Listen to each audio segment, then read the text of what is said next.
I am back, and I brought some company with me all the way from Spain right now, and it's one of the top prospects in the light heavyweight division, and it's with great honor to introduce him right here on ATG Radio. Without further ado, Mr. Ricky Pow. Welcome to the show, my man. How are you doing tonight? Hey, thanks for having me. It's good. Thank you. Ricky, let's get into it. I mean, I said it right at the beginning. I got to ask you this. You were born in the UK, but you live and you train in Spain. And I mean, I know that kind of, you probably get all the pain and gain while you train in Spain.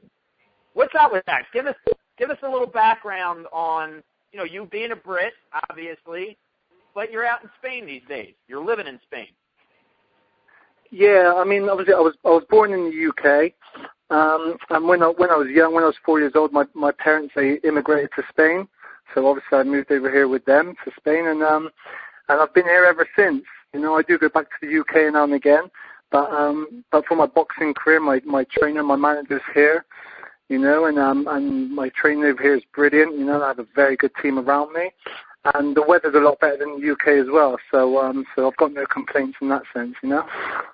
How is it? The majority of your fights, your professional fights, they have taken place in Spain. How is the reception from the audience, from the boxing fans in Spain? Yeah, I mean, I'm classed as one of the locals in Spain. Obviously, like I said, I grew up here. I went to school here, so I have a lot of friends. And yeah, the public, they take me in as one of their own. They really treat me well. They give me massive support, and I feel really privileged having the chance to fight in a different country that I wasn't born in, and being received so grateful as I do. Well, and first and foremost, I want to, give you a belated congratulations on your last fight. You fought 2 weeks ago in Spain, an impressive shutout victory. I'm not even going to try to pronounce your opponent's name. We'll just keep it at that right now. But going from this victory, on and upward in this case, what's next for Ricky Pow? When do you plan on getting back in the ring? And what are your plans, long-term goals as far as titles and stuff in the near future? Yeah, thank you for the congratulations on the last fight. It was a brilliant win. The opponent, he was very experienced. He fought some good people. And yeah, when we sort of dominated the fight from start to finish, so we was very pleased with our performance. And the great news is after that fight, we've been named the official challenger for the WBC Latino title.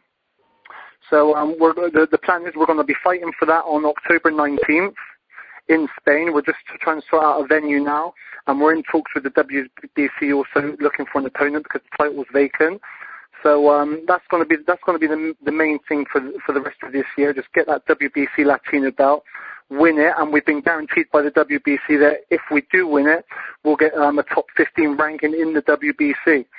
So obviously, once we've got that top 15 ranking, then it's going to be onwards and upwards, and hopefully in the near future get a title shot at the WBC.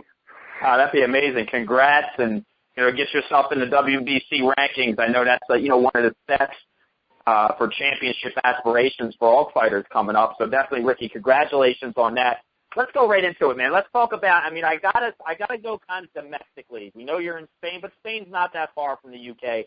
But let's talk about some of the domestic fighters that are in the light heavyweight division.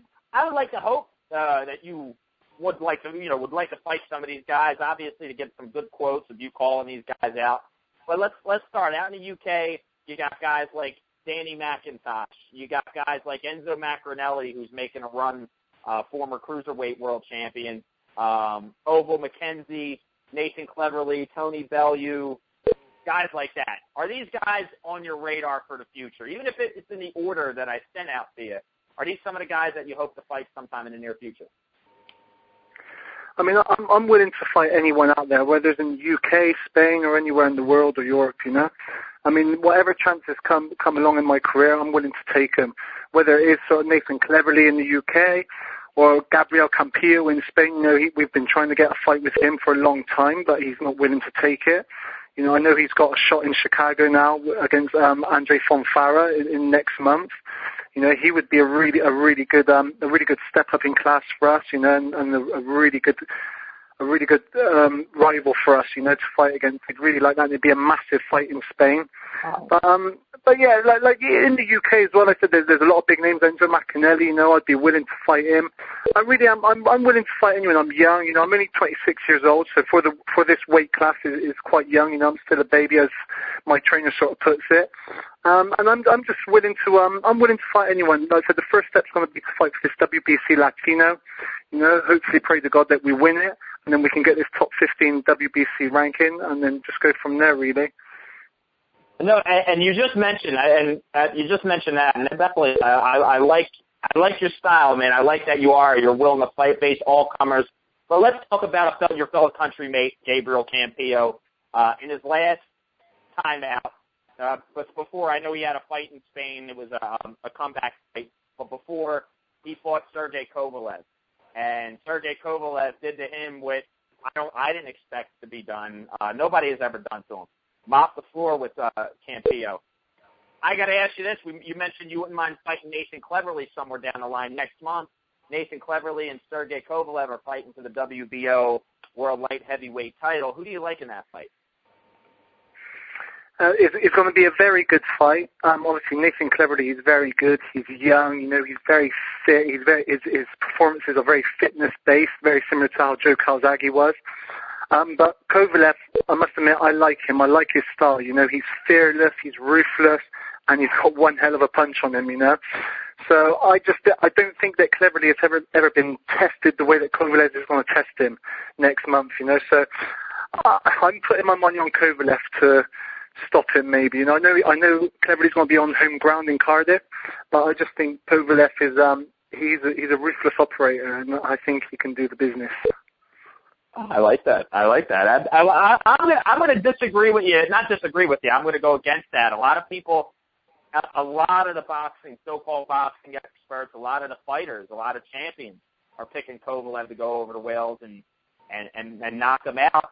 I see it differently. I think personally, and not that I think it's all about Ricky Pow here, but I'm just going to I apologize, listeners, but I'm going to step in there. I think Cleverly is going to have the performance of his lifetime. I mean, the only bad performance that I've ever seen Kovalev have was his first fight with Darnell Boone, and Darnell Boone kind of made him look a little bit ordinary. So hopefully Cleverly's looking at that tape.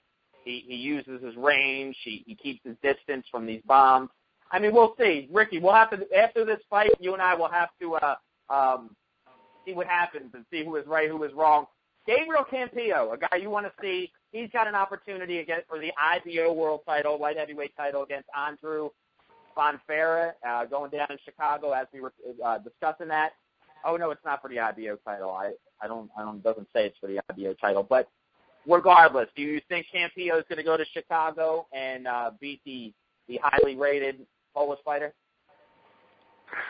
I mean, Gabriel Campillo, he's a very good fighter. He's very technical, and because he's a southpaw as well, he makes it very awkward for any opponent. He is very good. Bonfera, to be honest, I haven't seen much of him. I know he's improved later in his career these last couple of years. I know he got stopped early on, and he lost a fight on points early on in his career. But I think he's like on paper, he's the young and up and comer. He's the one coming through. So he should, and obviously Gabriel Campillo, he's sort of not saying on the way out of his career, but he's lost his last couple. I know he had a comeback fight and he won it. But on paper, I think they fancy that Bonfera should beat him. But Campillo, he can be very difficult, and I think he proved that against the likes of Tavares Cloud and Karo Murat, which are very good fighters. But I just think Gabriel Campillo, being a southpaw, he's very experienced, and he does keep out the way. It's going to be a tough fight. I mean, obviously, Bonfera's going to be at home in Chicago, so it's going to be difficult for Gabriel Campillo to get a points win. For me, I hope Gabriel Campillo loses because it'll give me more of a chance to fight him, because he'll be coming back to Spain. Obviously, if he wins, this is like a world title eliminator. He'll be going on to bigger things. So, but I never want anyone to lose just for my benefit, So I give him all the best. I hope all the best for him, but it'll be an interesting fight. I know. You know what? I kind of agree with you. I kind of agree with you on that. I'm looking forward to some great fights. The great thing is, Ricky, I'll say this to you: the light heavyweight division is looking up, and it's wide open. Some talented fighters. I mean, let's not forget, you got the legend Bernard Hopkins, you got Lucian Butte and John Pascal from Canada fighting at the end of the year. There's so many possibilities. Adonis Stevenson, we can't forget about this guy. Sensational to Boris Cloud, Chad Dawson, so many names, man. And I've had an opportunity to see your fight. You mixed in there. You're in great shape. You have superior talent. And I'm looking forward to the future of you getting in the ring with these type of guys, Ricky. And I encourage, all the listeners listening this evening to check out Ricky Pow. You can check him out.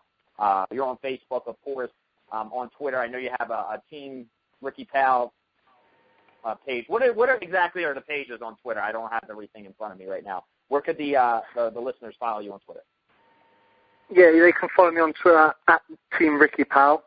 I'm always obviously updating content, obviously, of my training camp, of how my training's going, when my next fights are, and just to sort of keep all the sort of fans and everyone that supports me, just keep them up to date with all the info, what's going on in my boxing career. So they can follow me at Team Ricky Pow.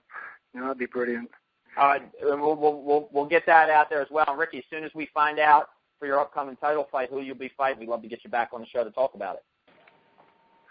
Yeah, like I said, my team, they're all working on the opponents now. The WBC will give us 3 opponents that they're eligible for the title. So it's all being worked on now. And it'd be brilliant if you could get me back on the show. Once we got the opponents sorted out and all the contracts are signed.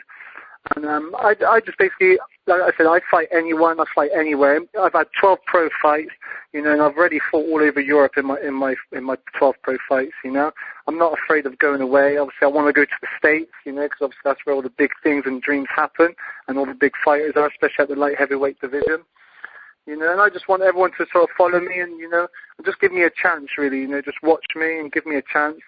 I'm just a regular guy, I'm just looking for that big title shot and looking for that dream to come true, We're looking forward to it, man, and I'll definitely 100% be following you, brother. I appreciate your time here. I know you're just getting done training. It's a little bit later there. Ricky, God bless you, man, and look forward to the next time we have you on the show, man. Thank you very much for having me. I appreciate it. And to all the listeners, God bless them, and thanks for the support. I really appreciate it. Thank you. My man, Ricky Pow. Thanks so much, bro.